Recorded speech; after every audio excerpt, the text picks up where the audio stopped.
La Genèse, chapitre 23. La vie de Sarah fut de 127 ans. Telles sont les années de la vie de Sarah. Sarah mourut à Kirjath-Arba, qui est Hébron, dans le pays de Canaan. Et Abraham vint pour mener deuil sur Sarah, et pour la pleurer. Abraham se leva de devant son mort, et parla ainsi au fils de Heth. « Je suis étranger et habitant parmi vous. Donnez-moi la possession d'un sépulcre chez vous, pour enterrer mon mort, et l'ôter de devant moi. » Les fils de Heth répondirent à Abraham en lui disant, « Écoute-nous, mon Seigneur. Tu es un prince de Dieu au milieu de nous. Enterre ton mort dans celui de nos sépulcres que tu choisiras. Aucun de nous ne te refusera son sépulcre pour enterrer ton mort. » Abraham se leva et se prosterna devant le peuple du pays, devant les fils de Heth. Et il leur parla ainsi.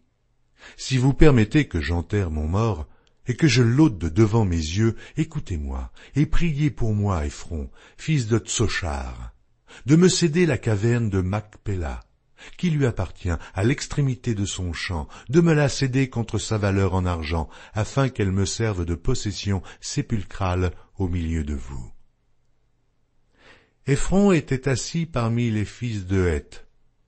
Et Éphron le Héthien répondit à Abraham en présence des fils de Heth et de tous ceux qui entraient par la porte de sa ville. « Non, mon Seigneur, écoute-moi. Je te donne le champ. Et je te donne la caverne qui y est.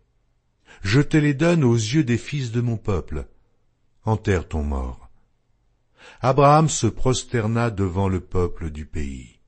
Et il parla ainsi à Éphron en présence du peuple du pays. « Écoute-moi, je te prie. Je donne le prix du champ. Accepte-le de moi, et j'y enterrerai mon mort. » Et Éphron répondit à Abraham en lui disant, « Mon Seigneur, écoute-moi. Une terre de 400 sicles d'argent, qu'est-ce que cela entre moi et toi? Enterre ton mort. » Abraham comprit Éphron, et Abraham pesa à Éphron l'argent qu'il avait dit, en présence des fils de Heth, 400 sicles d'argent ayant cours chez le marchand. Le champ d'Éphron à Macpéla, vis-à-vis de Mamré, le champ et la caverne qui y est, et tous les arbres qui sont dans le champ, et dans toutes ses limites d'alentour, devinrent ainsi la propriété d'Abraham aux yeux des fils de Heth et de tous ceux qui entraient par la porte de sa ville. Après cela, Abraham enterra Sarah, sa femme, dans la caverne du champ de Macpéla, vis-à-vis de Mamré, qui est Hébron, dans le pays de Canaan. Le champ et la caverne qui y est demeurèrent à Abraham comme possession sépulcrale, acquise des fils de Heth.